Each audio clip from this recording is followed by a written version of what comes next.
Welcome everyone. Today we're going to be speaking about some crucial tips you guys didn't know about Revenant, and if you know every single tip I'm speaking about, well, you're clearly already a pro at using Revenant. If you enjoyed today's video and you learned something new, be sure to scroll down, drop a like to support the video further. Be sure you're subscribing to the channel so you don't miss out on any more Apex Legends Season 4 videos. We're so close to 5,000 subscribers, it will be really awesome if we could reach that goal soon. The first tip we're going to be speaking about is actually a way to counter Revenant's ultimate ability. So when you eliminate a player whilst they're in their ultimate ability, when they respawn there will be an orange trail that goes with them whilst they're going to respawn it back at their totem, and if you're very careful you can actually keep an eye out on where their totem is placed, because as long as you follow the trail you'll get a rough idea of where their totem is placed, and then you can push that direction as you know they're going to be very low on health. Now the only way I found out about this tip is that I had 2 subscribers in my latest Revenant video mention it in the comment section, and if it wasn't for you guys I would still not know about this tip. A massive shout out to both of you guys that let me know in the comment section, as to this day I would still not know about this tip.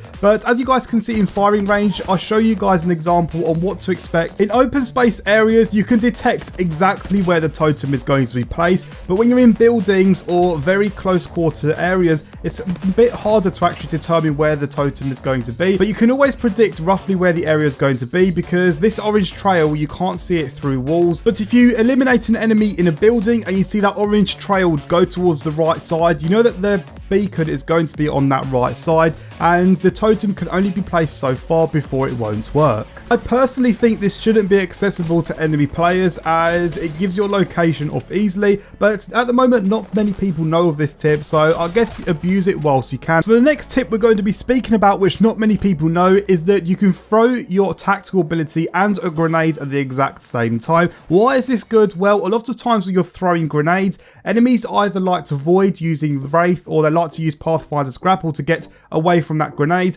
but now you can use this tactical ability and the grenade at the same time. You can cancel their abilities and they're going to have to take the damage from the grenade. Now my recommendations is that you use thermite grenades. I think thermite grenades are the best grenades because as soon as they land they cause impact straight away, and it doesn't give players an opportunity to run away or escape, and the fact that they can't even use their abilities means that they're being put in a very sticky situation. The fact that you can do both at the exact same time is quite overpowered. After doing multiple tests in training, I can confirm that their abilities will be disabled before the grenade explodes, therefore they can't use their abilities to escape any grenades. Moving on to the next tip, this is quite a situational tip, but Revenant can actually climb slightly faster than any other legend in this game, and it doesn't actually say that within his legend's details, but he can climb faster, and the way he starts climbing faster is once you're in that climbing motion, and as I said this can be quite situational, but one time this can really benefit you is when you and an enemy are trying to contest the same place and try and get that height advantage. You will most likely contest it before the enemy. A good player will seek the opportunity to get a height advantage against you during a gunfight,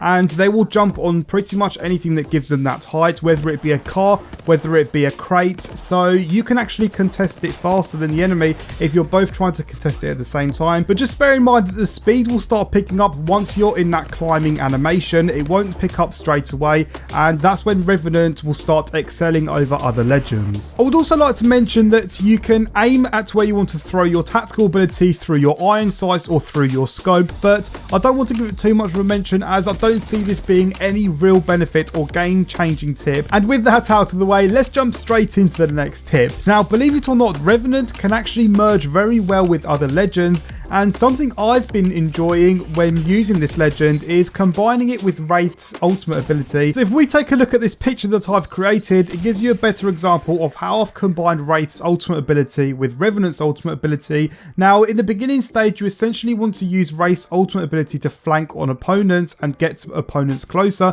and then you want to place Revenant's ultimate ability right on the portal closest to the enemies. That way when you die after engaging with enemies you can jump into the portal and get that extra safety to heal up, and you can jump back into the portal to then re-engage with enemies as the portal stays active for 60 seconds, which is a long time. If you do start doing this strategy, one thing I'd recommend is after you've portaled to safety, always throw thermite grenades right out where the portal is in case enemies decide to push in that portal. As soon as they enter the other side, they're going to start getting burnt. If enemies start getting burnt after going through a portal, they'll usually retreat back into the portal to safety. So I always like throwing thermite grenades at the portal to ensure that I'll be able to get the heal off in time and distract the enemies. Now, this isn't the only sort of combination you can use with two different legends. You can also use Lifeline's heal drone and place it at the totem. That way, when you get put back there, you'll be getting healed as soon as possible, and it'll be much more faster than healing up yourself. There are also loads of other combinations that have been undiscovered, so if you guys know of any and you want to help out viewers,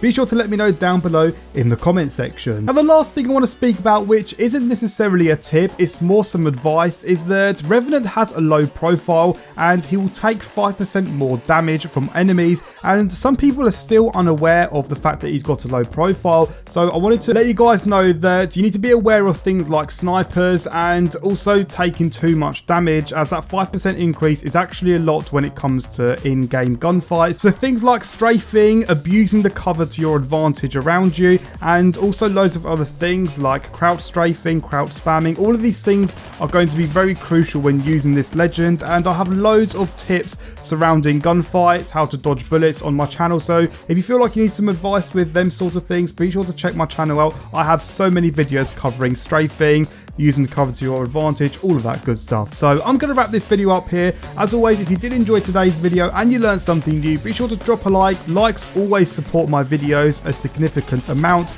Be sure you're subscribing if you're currently not subscribed to the channel so you don't miss out on any future videos like this one you've seen today. Thank you all for watching this Apex Legends video. Enjoy the rest of your day, and I'll catch all of you guys out in another brand new Apex Legends video.